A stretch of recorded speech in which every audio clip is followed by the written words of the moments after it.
Ladies and gentlemen, thank you for tuning in to the Rap Palette. And today is not like your usual. This is a tribute to our beloved.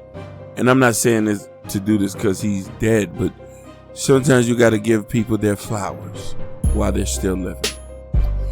And this is a tribute to Dr. Dre, the greatest producer of all time, the instrumentalist. Now, I'm taking pieces of these inserts from an article written by a phenomenal writer, Mitch Finlay, from hotnewhiphop.com, and he put the words so eloquently, and I'm gonna improv it in some ways to talk about it. Now, when you define a musical mind unlike no other, Dr. Dre has long showcased it, a deep understanding of different instruments, meaning the piano, guitar, bass, and violin, and a beat machine. The hip-hop production landscape has changed since the beginning of the millennium. With technology advancement come a slew of new opening doors, though which a legion of aspiring beat makers have entered. And while the influx has led to an exciting variety of instrumentals, it's hard to deny a simple yet distressing truth. It has become easier to identify a producer through their tags than their musical choice. Yes, stop with the beat tags. Stop with the beat tags. That's not to say the modern beat maker has become interchangeable, but more of a general observation about how important it's to keep up in ongoing social trends. At a risk of leaning back on the proverbial rocking chair and letting fly a wishful back in the day, it feels appropriate to look back on one of hip-hop defining eras, which helped prominent places like California in its music transcending, where the dominant producers brought no shortage of distinct character to the fold. The time was first decades of 2000, when the creative, masterful, phenomenal Dr. Dre delivered one of the best runs of his prolific career. Not only a commercial sense, but on a pure musical level, it goes without saying that Dr. Dre is one of, if not the greatest to ever do it. Besides 45 Kings, Marley Marl, you name it. He is what they are to New York. He is what is to the West Coast. The scope of his influence is unparalleled, evidenced by the passionate response to his recent healthcare. Simply put, few producers can measure their music with much imagination as Dre. And many of his strong compositions are united by one defining quality, a thorough understanding of acoustic instruments. In the early years developing his style and in an intricate piece to the Death Row puzzle, Dr. Dre was largely implementing samples in his production, at least in theory. Instead of directly lifting existing pieces of music, Dre opted to having his team of in-house musicians perform his desired section, thus implementing it and renewing its life. The process would continue into the creation of his sophomore album, Project 2001, as detailed by Scott Storch, who likened the recording sessions to a band in a jam piece. Mike Eslanado on the bass, Dre's on the MP kicking it live, I'm on the keys. Reminiscing Scott Storch, who worked closely with Dre in those early millennial years, it was just music and grueling. Dude, I couldn't even tell you how much music is still on them tapes that are sitting in Dre's vault that destroyed the music of today. Crazy-ish. We jammed, man. We were really jamming.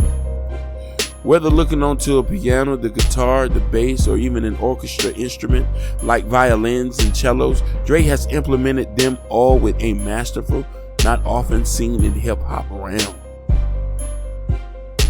The thorough. His musical instincts and choices, Dre was able to develop a distinctive style without so much as a one-syllable worth of production tag. One needed to only hear those minor key chord progressions to know that the good doctor was cooking up. Often his instruments of choice was the piano, as expected given his proximity to Scott Storch. It's part of why his early millennial beats feature such a prominent piano. 50 Cent's If I Can't, Back Down, and The Haunting in the Club come to mind. The pattern continued with two contributions of G-Unit's Beg for Mercy, G'd Up, Pop Them Things. While working with 50 Cent, Dre often used a piano to express cold and unforgiving qualities, using the high octaves to conjure a bleaking acoustics.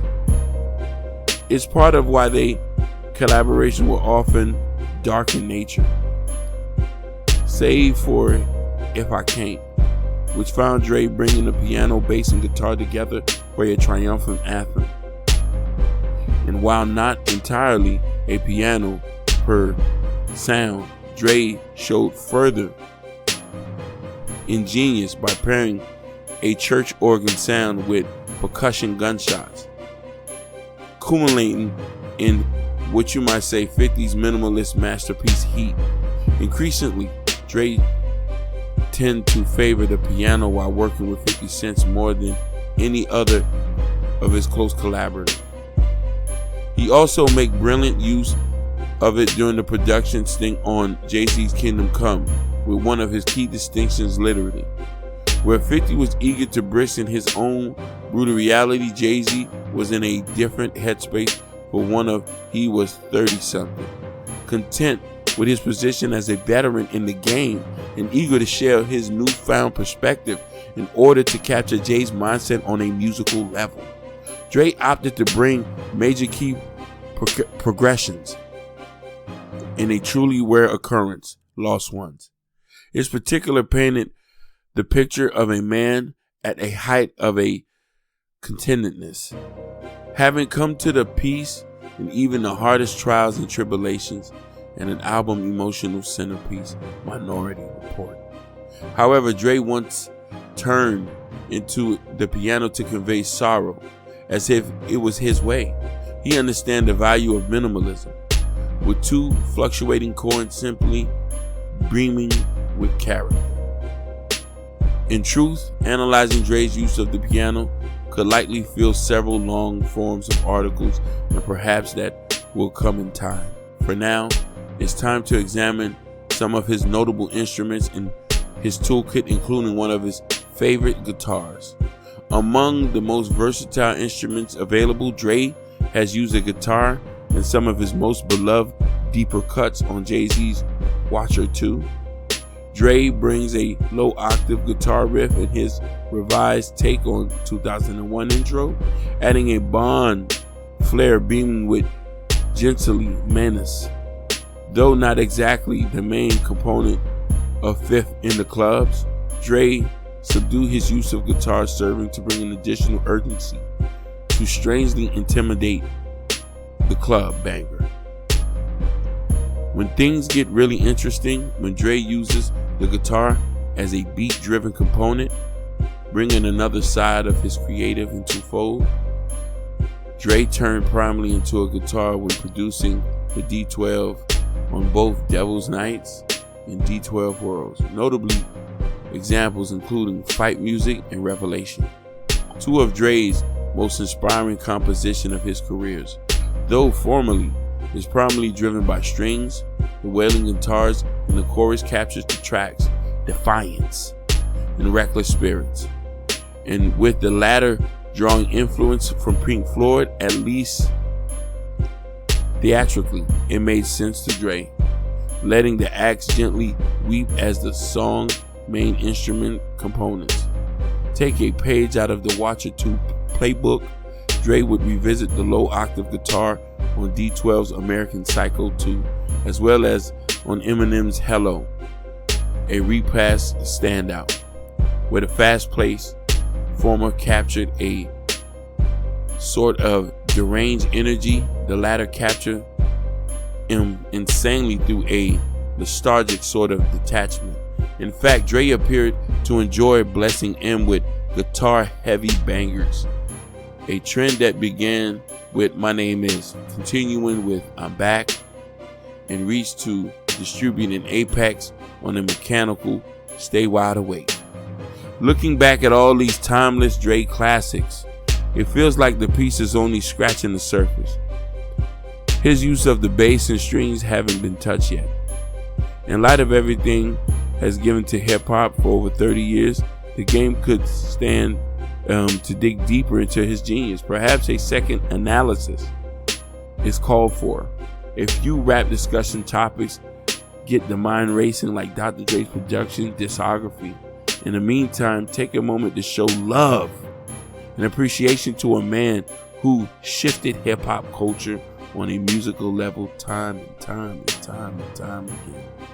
And seeing as he was recently working with Eminem on some brand new music, including a rumored album, he's hopping to many more classics on his way. Dr. Dre, we love you, and these are your flowers. The greatest producer of all time.